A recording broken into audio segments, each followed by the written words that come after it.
प्रशांतदादा ठाकूर चषक स्पर्धा आपल्या भेटीसाठी आलेली आहे।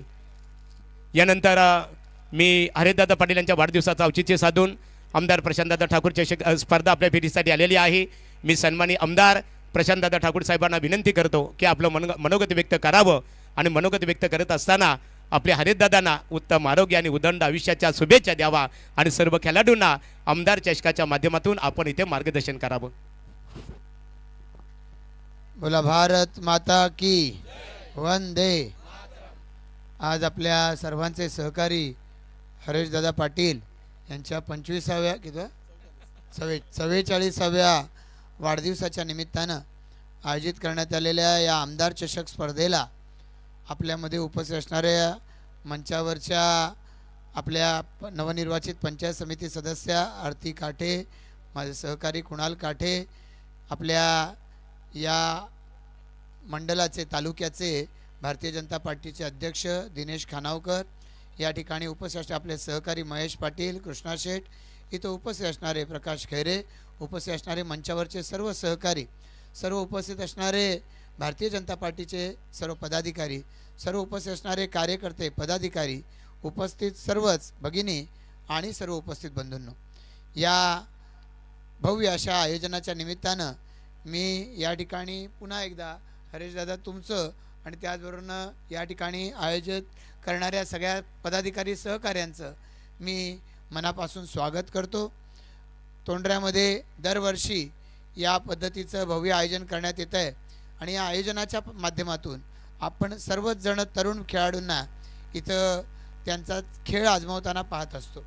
आपल्या या सगळ्या परिसरामध्ये एकतर ग्रामपंचायत म्हणजे ग्रामीण भाग आणि महापालिकेत समाविष्ट झालेला भाग याच्या सीमारेषेवरती असणारा असा आपला भाग आहे आणि या दोन्ही भागामध्ये आपल्याला या परिसरामधल्या नागरिकांना वेगवेगळ्या पद्धतीनं विकासाच्या दृष्टिकोनातून आणि त्याच वेळेला त्यांना जाणवणाऱ्या समस्याच्या दृष्टिकोनातून आपण आग्रहानं वेगवेगळ्या गोष्टी मांडत असताना पाहतो। भारतीय जनता पार्टीचे पदाधिकारी कार्यकर्ते या नात्यानं मला असं वाटतं की आमदार असो किंवा कोणी पदाधिकारी असो, आपल्या सगळ्यांची जबाबदारी आहे की या सर्व परिसरातल्या अडचणी दूर करणं ही आपल्या सगळ्यांचीच गरज आहे। आज या परिसरातल्या महापालिकेच्या निवडणुका आणि त्यांच्यानंतर या जिल्हा परिषद पंचायत समितीच्या निवडणुका यासुद्धा संपन्न झालेल्या आहेत, पण अलीकडच्या काही दिवसात म्हणजे थंडीच्या दिवसामध्ये आपण पाहतोय की प्रदूषणाचा सामना हा मोठ्या प्रमाणावरती या परिसरातल्या नागरिकांना करावा लागतोय आणि या प्रदूषणाला काही सर्वच कंपन्या जबाबदार आहेत असं नाही, पण काही कंपन्या या प्रामुख्यानं या प्रदूषणामध्ये मोठ्या प्रमाणात भर घालत आहेत, यांच्यावरती अंकुश येण्याची आवश्यकता आहे। अनेक वेळेला नागरिकांचं जीवित धोक्यात घालणाऱ्या अशा या कंपन्या जर असतील तर त्यांच्यावर कारवाई केली पाहिजे, याच्यासाठी भारतीय जनता पार्टीला काम करावं लागेल। या दृष्टिकोनातून आपण निश्चितपणानं येणाऱ्या कालावधीमध्ये काम करत राहू। महापालिकेमध्ये आता भारतीय जनता पार्टीची सत्ता आलेली आहे, त्या महापालिकेच्या माध्यमातून आपल्याला या अनुषंगानं मग एकीकडे या प्रदूषणावरती आळा घालण्याच्या दृष्टिकोनातून MPCBच्याकडे पाठपुरावा करणं, त्याचबरोबरीनं या परिसरामध्ये निर्माण होणारा रोजगार हा स्थानिकांना मिळाला पाहिजे, यासाठी सुद्धा महापालिकेनं स्थानिकांच्या बाजूनं उभं राहणं, यासाठी सुद्धा आपल्याला प्रयत्न करावे लागतील। मला खात्री आहे की आपले नवनिर्वाचित महापौर नितीनभाई पाटील आणि आपल्या उपमहापौर प्रमिला रविनाथ पाटील या दृष्टिकोनातून निश्चितपणानं आपल्या सर्वांना साथ सोबत देतील। या परिसरामधल्या महापालिका हद्दीमध्ये ज्या ज्या जिल्हा परिषदेच्या शाळा आहेत, या जिल्हा परिषदेच्या शाळा लवकरात लवकर महापालिकेच्या ताब्यात घ्याव्या लागतील आणि या महापालिकेच्या ताब्यात घेऊन त्या शाळांमधून चांगल्या दर्जाचं शिक्षण देणं, इंग्रजी शिक्षण देणं, या दृष्टिकोनातून सुरुवात करायला लागेल। भारतीय जनता पार्टीनं आपल्या संकल्पपत्रातून आम्ही या परिसरामधल्या ग्रामीण भागातल्या लोकांसाठी इंग्रजी शिक्षण देऊ हे आपण संकल्प केलेला आहे, तो सिद्धीस आणण्यासाठी भारतीय जनता पार्टी कटिबद्ध आहे आणि मला खात्री आहे कृष्णा शेठ, महेश असेल किंवा या ठिकाणी आमचे सर्व सहकारी दिनेश आणि सर्व सहकारी किरण दाबणे असतील, हे सर्वच या दृष्टिकोनातून आपल्या सर्व पदाधिकारी कार्यकर्त्यांच्या सोबतीनं प्रयत्न करत राहतील। आज जिल्हा परिषदच्या सदस्या कमलताई देशेकर असतील किंवा पंचायत समितीच्या सदस्या आरतीताई काठे असतील, यांच्या माध्यमातून या परिसरामध्ये आरोग्याच्या दृष्टिकोनातून जी शासनाची व्यवस्था आहे ती अधिक चांगली कशी होईल, वावंजाचं आपलं जे प्राथमिक आरोग्य केंद्र आहे ते अधिक चांगल्या पद्धतीनं कसं विकसित होईल, महापालिकेच्या आरोग्य सेवा या कशा चांगल्या होतील, यासाठी भारतीय जनता पार्टीच्या माध्यमातून आपण काम करू. या परिसरामधल्या तरुणांना चांगला रोजगार मिळावा या दृष्टिकोनातून प्रयत्न करू. विशेषत्वानं याच वावंजे चिंद्रण जिल्हा परिषद मतदारसंघामध्ये नवीन MIDC येणार आहे. या MIDC मध्ये विशेषत्वानं चिंद्रण, कानपोली, महाळुंगी या परिसरामधली लोक कामाला लागली पाहिजेत, तरुण कामाला लागली पाहिजेत, यासाठीच असा पाठपुरावा करू.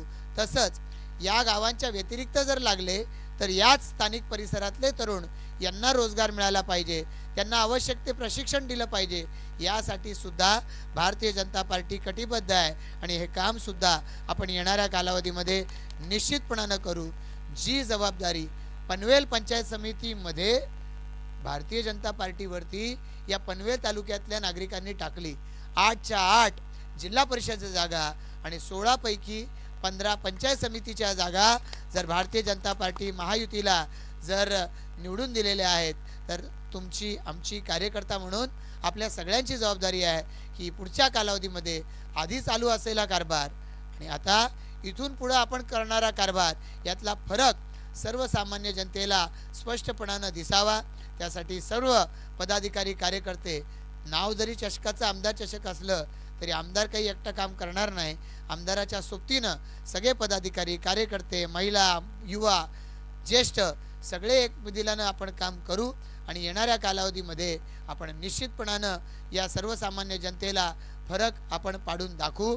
या सर्व प्रवासामध्ये या परिसरामध्ये भारतीय जनता पार्टीला सर्व ठिकाणी अपेक्षित अशा पद्धतीचं यश आलेलं नाही. त्याची काही कारणं आहेत. काही लोकांनी भारतीय जनता पार्टीला मदत करतो असं सांगितलं पण ती मदत नाही केली. अशा लोकांच्याकडे सुद्धा आपल्याला निश्चितपणानं या ठिकाणी त्यांनी तसं का केलं याची चौकशी ही येणाऱ्या कालावधीमध्ये करावी लागेल. मित्र कोण, शत्रू कोण हे ओळखावं लागेल आणि जे मित्र असून शत्रूसारखे वागले त्यांना पक्षापासून बाजूला करण्याचं कामसुद्धा भारतीय जनता पार्टी हे पुढच्या कालावधीमध्ये निश्चितपणानं करेल आणि याच पद्धतीनं ताठ मानेनं ताठ कण्यानं भारतीय जनता पार्टी पुढच्या कालावधीमध्ये काम करत राहील. आपण सर्व मिळून या टुर्नामेंट यशस्वी करण्यासाठी जसे झटलात तसंच या सर्वसामान्य लोकांची सेवा करण्यासाठी सुद्धा एकत्र येऊन झटूया इतकंच या निमित्तानं सांगतो. या स्पर्धेला आमदार चषक असं नाव दिलं त्याबद्दल पुन्हा एकदा या ठिकाणी तुमचं शेठ आणि त्याचबरोबरनं तुमच्या सर्व सहकार्यांचं मनापासून आभार व्यक्त करून थांबतो. जय हिंद, जय महाराष्ट्र. धन्यवाद आमदार प्रशांतदादा ठाकूर साहेब. यानंतर मी अमृतताई आणि ज्योतिताई यांना आमंत्रित करतो. आरतीताई, आपण पनवेल महानगरपालिका प्रभाग क्रमांक 2च्या विद्यमान अध्यक्ष आपल्या महिला अध्यक्षा काजलताईंचं स्वागत आपल्याला करायचे आहे. आपल्या पंचायत समिती आणि जिल्हा परिषदेच्या निवडणुकीमध्ये दिनेशदादा प्रकाश खैरे साहेब होते. काजलताई सातत्याने सक्रिय होत्या. महेशदादा, तुमच्या सर्व सहकाऱ्यांचं आमदार प्रशांतदादा ठाकूर साहेबांच्या वतीने आम्ही जाहीररीत्या आभार व्यक्त करतो. काजलताई बघा, खऱ्या अर्थाने बाद नव्हे नाबाद आहेत. लक्षात असून द्या मित्रांनो, काजलताईंचा यथोचित सन्मान इथे केला जात आहे. जिल्हा परिषद पंचायत समितीच्या निवडणुकीमध्ये पायाला भिंगरी बांधून आपल्या उमेदवारांसाठी त्यांनी काम केलं, त्याबद्दल आभार. पुन्हा एकदा आमदार प्रशांतदादा ठाकूर साहेब आपलं आभार मानून आम्ही पुढील कार्यक्रम इथे मॅचला सुरुवात करत आहोत.